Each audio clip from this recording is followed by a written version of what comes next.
2009년 카타르가 시리아 대통령 아사드한테 제안을 하나 들고 갔어요. 카타르에서 출발해서 사우디, 요르단, 시리아를 지나 터키를 거쳐 유럽까지 이어지는 천연가스 파이프라인을 깔겠다는 거예요. 시리아 입장에서는 파이프가 지나갈 통로를 내주고 짭짤한 통가류 수입을 먹을 수 있는 기회였죠.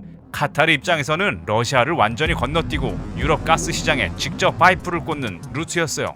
미국과 서방 입장에서는 유럽 에너지를 러시아 소나기에서 끊어낼 수 있는 구조였고요. 근데 아사드가 거절했어요. 이유는 딱 하나, 러시아의 이익을 침해하고 싶지 않다는 거예요. 당시 러시아는 유럽에 공급하는 천연가스의 상당 부분을 틀어주고 있었는데 카타르가 제안한 이 파이프라인이 뚫리면 그 지위가 흔들릴 테니까요. 아사드는 거절 직후 아예 반대 방향의 협정에 사인을 했어요. 이란이 오래전부터 추진해온 프로젝트가 있었거든요. 이란에서 출발해 이라크를 지나 시리아를 통과해서 레바논을 거쳐 지중해까지 이어지는 천연가스 파이프라인이에요. 아사드가 2011년 7월 이 협정에 서명했어요. 건설 비용만 100억 달러짜리였어요. 카타르 파이프라인이 러시아를 건너뛰는 루트였다면 이 파이프라인은 러시아의 오랜 동맹인 이란을 유럽 에너지 시장에 직접 연결하는 루트예요. 아사드가 한쪽을 거절하고 정반대편을 선택한 거예요. 나는 서방 쪽이 아니라 러시아, 이란 쪽이다 라고 파이프라인으로 선언한 거죠. 비유하자면 이런 거예요. 아파트 지하를 어느 회사 가스관이 통과할지를 놓고 두 대형 건설사가 싸우는데 건물주가 한쪽 편을 들었더니 진 쪽이 다른 세입자들한테 돈을 쥐어주면서 건물주를 몰아내라고 부추긴 거예요. 같은 땅을 두고 두 파이프라인이 정면으로 충돌하는 구도가 완성된 겁니다. 2011년 아랍의 봄이 시리아로 번지자 미국, 카타르, 사우디, 터키가 반군에 돈과 무기를 댔어요. 러시아와 이란은 아사드 편이었고요. 서방 언론은 이걸 민주화 운동이라고 불렀어요. 근데 진짜 문제는 따로 있어요. 이 전쟁에서 싸운 반군 세력 상당수가 민주주의랑 거리가 한참 먼 이슬람 극단주의 무장 조직들이었어요. 아사드 정권이 무너진 자리를 채운 것도 알카에다와 연계된 세력이 있었다는 게 나중에 드러났고요. 민주화가 진짜 목적이었다면 왜 민주주의랑 상관없는 세력한테 무기를 줬는지 앞뒤가 안 맞잖아요. 당시 공개된 기밀 문서와 위키리크스 자료를 근거로 아사드가 카타르 파이프라인을 거절하자마자 미국 정보기관이 반대 세력에 자금 지원을 시작했다는 주장이 제기됐어요. 미국 정부가 공식적으로 인정하지는 않았지만 그럼에도 타이밍이 너무 딱 맞아떨어졌어요. 전쟁은 13년 동안 이어졌어요. 초등학교에 입학한 아이가 대학을 졸업할 때까지 걸리는 시간이에요. 그 시간 내내 폭탄이 떨어진 거예요. 사망자가 50만 명이 넘었고 2,300만 명이던 시리아 인구의 절반 가까이가 난민이나 망명자가 됐어요. 두 개의 파이프라인은 둘 다 완성되지 못했어요. 시리아는 폐허가 됐고요. 그런데 이 전쟁의 가장 황당한 결과가 하나 있어요. 13년 동안 이 전쟁이 이어지는 사이 정작 이란이 오히려 더 강해졌다는 겁니다.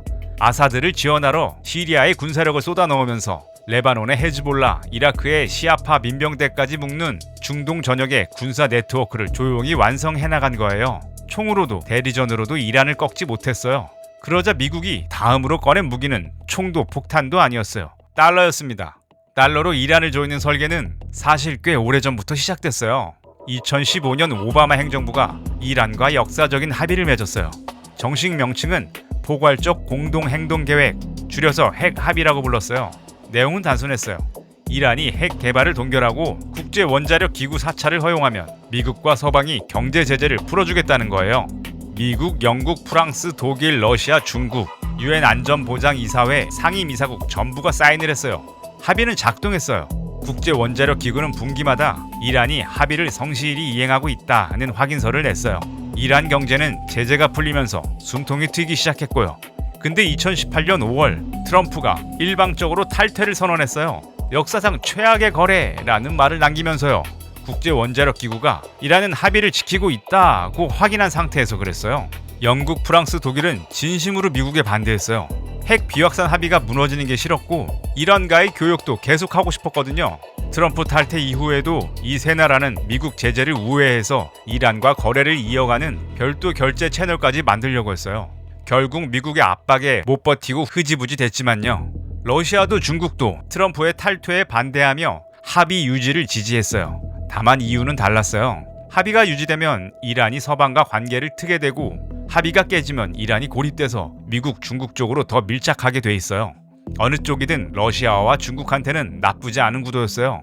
진심으로 합의를 살리고 싶었다기보다는 미국의 일방주의에 반기를 드는 명분으로 활용한 측면이 컸어요. 결과적으로 미국을 제외한 나머지 5나라 전부가 탈퇴에 반대했는데 미국 혼자 나온 거예요. 2021년 바이든이 취임하면서 트럼프가 탈퇴한 핵 합의를 다시 살리겠다고 선언했어요.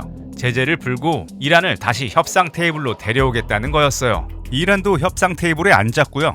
근데 4년 내내 제자리였어요. 이유는 하나였어요.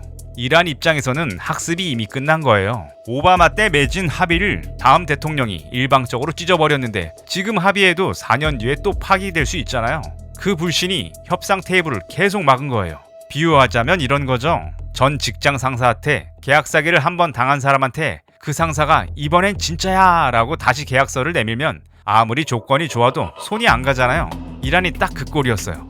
그 사이 이란은 핵 농축을 계속 확대했어요. 합의 당시 3.67%로 제한됐던 우라늄 농축 순도가 60%까지 올라갔어요. 국제원자력기구는 이란이 보유한 60% 농축 우라늄이 핵무기 9개에서 12개 분량에 해당한다고 밝혔어요. 트럼프가 합의를 파기한 결과가 이란을 핵에 더 가까이 다가가게 만든 거예요. 자기가 막으려던 걸 자기가 앞당긴 꼴이에요. 근데 진짜 목적이 뭐였는지를 보여주는 발언이 하나 있어요. 미국 재무장관 버센트가 상원 청문회에서 이렇게 말했어요. 우리는 이란에 달러 부족을 만들었습니다. 12월에 이란 최대 은행 중 하나가 파산했고 중앙은행이 돈을 찍기 시작했고 이란 화폐 가치가 폭락했어요. 그게 이유가 돼 사람들이 거리로 나왔습니다. 핵 비확산이 목적이 아니었어요. 경제를 무너뜨려서 정권을 흔드는 게 목적이었다는 걸 미국 재무장관이 청문회에서 직접 말한 거예요. 그게 얼마나 효과적이었냐면 숫자로 보는 게 빠를 것 같아요. 핵 합의 당시 1달러에 3만 리알이던 환율이 제재가 복원되고 나서 180만 리알을 넘겼어요. 10년 만에 통화 가치가 60분의 1 토막이 난 거예요. 환율이 무너지면 수입 물가가 오르고 수입 물가가 오르면 모든 게 다 올라요. 이란의 인플레이션은 40%대를 넘나들었어요. 연금은 숫자는 그대로인데 실질 구매력이 반토막이 났어요. 근데 여기서 잠깐 미국이 이란에 경제 제재를 가한 건 어제 오늘 일이 아니에요. 1979년 혁명 이후 40년 넘게 이어져 온 구도예요. 그 긴 시간 동안 이란이 버텼는데 왜 이번엔 달랐을까요? 트럼프 이기 들어서 제재의 수위 자체가 달라졌어요. 그냥 무역 제재가 아니라 이란이 달러에 접근하는 경로 자체를 끊어버린 거예요. 이란과 거래하는 제3국 기업에도 제재를 먹이는 방식으로 달러를 쓰려면 미국 눈치를 봐야 하는 구조가 이란을 완전히 고립시킨 겁니다. 이 압박을 만들어낸 결과가 거리에서 터진 게 2025년 12월 28일이었어요. 테헤란의 전자제품 상인들이 가장 먼저 거리로 나왔어요. 이틀 뒤에 그랜드 바자르 상인들이 셔터를 내리고 합세했어요. 이 바자르 상인들이 어떤 사람들이었냐면 이란 혁명 때도 이란 이라크 전쟁 때도 정부 편이었던 집단이에요. 그들이 셔터를 내리고 거리에 나왔다는 건 경제 붕괴가 그만큼 깊숙이 들어왔다는 신호예요. 시위가 대학가로 번졌고 전국으로 확산됐어요. 이란 정부는 인터넷을 차단했어요. 그러자 트럼프가 말했습니다. 자유에 대한 강한 신념을 가져야 한다. 시위를 계속하라. 도움이 가고 있다. 이 말 어디서 많이 들어본 것 같지 않으세요? 걸프전이 끝난 직후 부시 대통령이 직접 방송을 통해 이라크 국민들에게 말했었죠. 이라크 국민들이여 사담을 끌어내려라. 이 말을 믿고 봉기했던 시아파와 쿠르드족이 어떻게 됐는지 우리는 앞서 살펴봤어요. 미군은 수십 킬로미터 밖에서 그냥 지켜봤어요. 트럼프의 메시지가 닿은 이란 시위대가 어떻게 됐는지는 이후 역사가 말해줍니다. 1월 27일 항공모함 에이브러함 링컨을 포함한 미국 항모 전단이 이란 인근 인도양 해역에 도착했어요. 2월 18일에는 포드급 항모 전단이 추가로 같은 해역으로 이동했어요. 두 척이 동시에 배치된 거예요. 평시에 미국은 전 세계의 항모를 3-4척만 운영해요. 그중 두 척이 한 지역에 동시에 모인다는 건 그 자체로 메시지예요. 근데 그 시점에 협상도 진행되고 있었어요. 오만에서 간접 핵 협상이 열렸고 제네바에서도 2차 회담이 열렸어요. 이란 외무부가 합의안을 준비하고 있다고 발표한 날도 있었어요. 며칠 뒤 회담에서 합의가 이루어질 수 있다는 말도 나왔고요. 이란은 협상 테이블에 앉아 있었어요. 그러나 2026년 2월 28일 새벽 테헤란에서 폭발이 시작됐어요. 미국 공식 작정명은 장대한 분노, 이스라엘은 표효하는 사자라고 불렀어요. 개전 초반 이란 고위급 회의 장소 3곳이 30초 간격으로 동시에 타격되었고 1979년 혁명 이후 37년 동안 이란을 이끌어온 최고 지도자 알리 하메네이를 포함한 이란 고위 지도부 다수가 함께 제거됐어요. 이란은 즉각 호르무즈 해협 봉쇄를 선언했어요. 통행량이 사실상 제로 수준으로 떨어졌고 하루 수백 척이 드나들던 해협에서 어떤 날은 단 한 척도 통과하지 못했어요. 브렌트유는 전쟁 직후 배럴당 114달러까지 치솟았어요. 해협 봉쇄가 장기화되면 150달러까지 갈 수 있다는 경고가 나왔고요. 그게 지금 우리 기름값에 꽂혀 있는 거예요. 4월에 파키스탄이 중재에 나서자 휴전이 선언됐어요. 근데 그게 진짜 휴전이 아니었어요. 선언 직후부터 양측이 수십 차례 위반을 이어갔어요. 이란이 UAE를 드론과 미사일로 공격했어요. 미국은 이란 선박을 격침했고요. 이스라엘은 레바논을 계속 때렸어요. 부통령 벤스가 휴전 선언 당일 말했습니다. 이건 사실 취약한 휴전입니다. 트럼프도 말했어요. 이란이 수십 차례 휴전을 위반했다. 합의가 이루어지지 않으면 폭격을 재개한다. 이전보다 훨씬 강도 높게.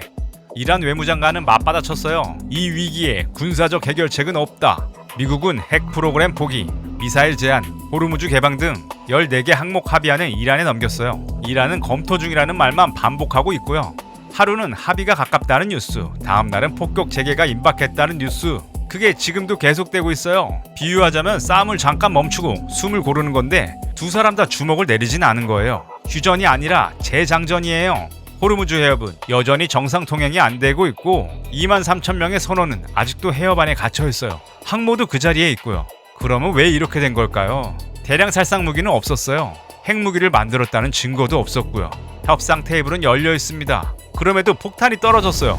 진짜 이유들이 따로 있어요. 첫 번째는 호르무즈 해협이에요. 이 해협은 전 세계 원유 해상 수송량의 20%가 통과하는 병목 지점이에요. 가장 좁은 구간의 폭이 30km 남짓밖에 안 돼요. 이란이 이 해협을 틀어막을 능력을 쥐고 있는 한 미국은 중동 에너지 패권을 완전히 장악했다고 볼 수 없어요. 봉쇄 선언 하나로 전 세계 유가를 뒤흔드는 나라가 이란이었거든요. 실제로 그게 지금 벌어지고 있는 일이고요. 이 마지막 변수를 제거하겠다는 거예요. 두 번째는 이란, 러시아, 중국 에너지 삼각동맹이에요. 이란은 달러를 우회해서 위안화와 루블로 석유를 팔고 있었어요. 러시아가 우크라이나 침공 이후 서방 제재를 받으면서 이 구조가 더 단단해졌어요. 중국은 이란 석유를 대폭 할인된 가격에 사들이며 최대 수혜자가 됐고요. 여기서 왜 이게 미국한테 단순한 외교 문제가 아닌지 짚어봐야 해요. 지금 전 세계 원유 거래의 80% 이상이 달러로 결제되고 있어요. 세계 어느 나라든 에너지를 사려면 달러가 필요하고 달러가 필요하니까 달러를 비축하고 그렇게 비축된 달러가 다시 미국 국채를 사는 데 쓰여요. 이게 달러 패권이 작동하는 방식이에요. 근데 세계 최대 원유 수입국인 중국이 이란, 러시아와 달러 없이 직접 에너지를 거래하는 루트가 완성되면 이 구조 전체가 흔들려요. 석유를 사려면 달러가 필요하다는 50년 된 전제가 깨지기 시작하는 거거든요.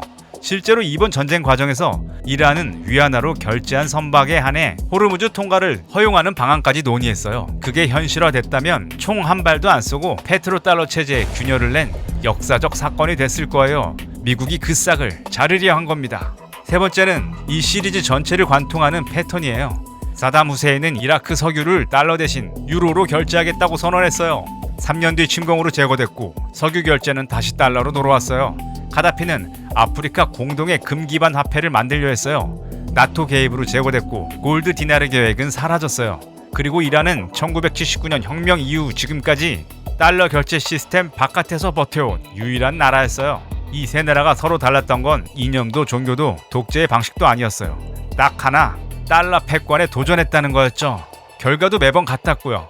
네 번째는 조심스럽게 짚어야 될 대목인데 타이밍이 너무 묘하게 맞아떨어졌어요. 공습이 시작되기 불과 8일 전인 2월 20일 미국 연방대법원이 트럼프의 상호관세 정책에 위헌 판결을 내렸어요. 6대3이었어요. 트럼프 입장에서는 임기 최대 정책 과제 중 하나가 법원에서 날아간 거예요. 단정하기는 어렵지만 역사적으로 미국 대통령이 국내 정치 압박에 쌓일 때 외부 분쟁이 그 압박을 흡수하는 역할을 해왔다는 건 우리가 앞서 반복해서 본 구조예요. 타이밍만 짚는 거고 단정은 못해요. 근데 그냥 지나치기에는 너무 정확했습니다. 이 네 가지가 교차하는 지점에 2026년 2월 28일 공습이 있었어요. 그리고 그 공습의 청부서는 협상이 타결되든 폭격이 재개되든 이미 전 세계에 날아가고 있어요. 우리한테도요. 한국이 이렇게 흔들리는 이유가 있습니다. 우리는 원유 수입의 70% 이상을 중동에서 가져와요. 호르무즈 해협을 통과하는 원유 중 한국 수입분이 차지하는 비중은 중국, 인도에 이어 세계 세 번째예요. 해협이 막히면 정유, 석유화학, 전력, 운송의 원가 구조가 동시에 흔들려요. 그 충격이 결국 마트 장바구니 물가로 내려앉아요. 거기에 달러 강세가 겹쳐요. 지정학적 위기가 터지면 전 세계 투자자들은 달러로 몰려와요. 달러가 강해질수록 원화는 약해지고 원화가 약해질수록 수입 물가는 더 올라갑니다. 에너지 위기와 환율 충격이 동시에 오면 한국 경제는 양쪽에서 동시에 조여드는 구조예요. 주식은 빠졌다가 오를 수가 있어요. 환율도 협상 기대감에 잠깐 내려올 수 있어요. 그런데 기름값은 달라요. 해협이 막혀있는 동안 쌓인 수급 충격은 협상이 타결돼도 바로 해소가 안 돼요. 기름을 실은 배들이 항구에 닿고 정제되고 유통하는 데까지 시간이 걸리거든요. 전문가들은 해협이 다시 열려도 가격이 정상화되는데 몇 주에서 몇 달이 걸릴 거라고 봐요. 우리가 지금 내고 있는 기름값은 전쟁의 청구서예요. 전쟁이 일어난 나라도 아니고 전쟁을 일으킨 나라도 아닌데 말이에요. 이건 처음 있는 일도 아닙니다. 1973년 1차 오일 쇼크 때 한국의 물가는 40%가 넘게 올랐어요. 이란 이라크 전쟁 때도 물가가 터졌어요. 걸프전 때도, 이라크 침공 때도, 리비아 때도 중동에서 충격이 오면 한국 경제가 흔들리는 패턴이 70년 동안 한 번도 빠지지 않았어요. 우리가 어떤 정부를 선택하든 어떤 경제 정책을 쓰든 중동 어딘가에서 결정된 일이 우리 주유소로 꽂혀 들어오는 이 구조는 바뀐 적이 없어요. 그래서 결국 이 이야기의 끝은 이거예요. 우리는 이 게임의 플레이어가 아니다. 미국도 아니고 이란도 아니고 이스라엘도 아니고 러시아도 아니에요. 우리는 그냥 판돈이에요. 강대국들이 중동에서 설계하고 싸우고 협상하는 동안 그 비용의 일부가 기름값과 물가라는 형태로 우리한테 조용히 청구되고 있습니다. 70년째 그래왔어요. 그리고 지금 이 순간에도 다음 청구서의 첫 줄이 어딘가에서 조용히 쓰이고 있을 거예요. 이상 뇌피티였습니다. 영상이 마음에 드셨다면 제발 구독, 좋아요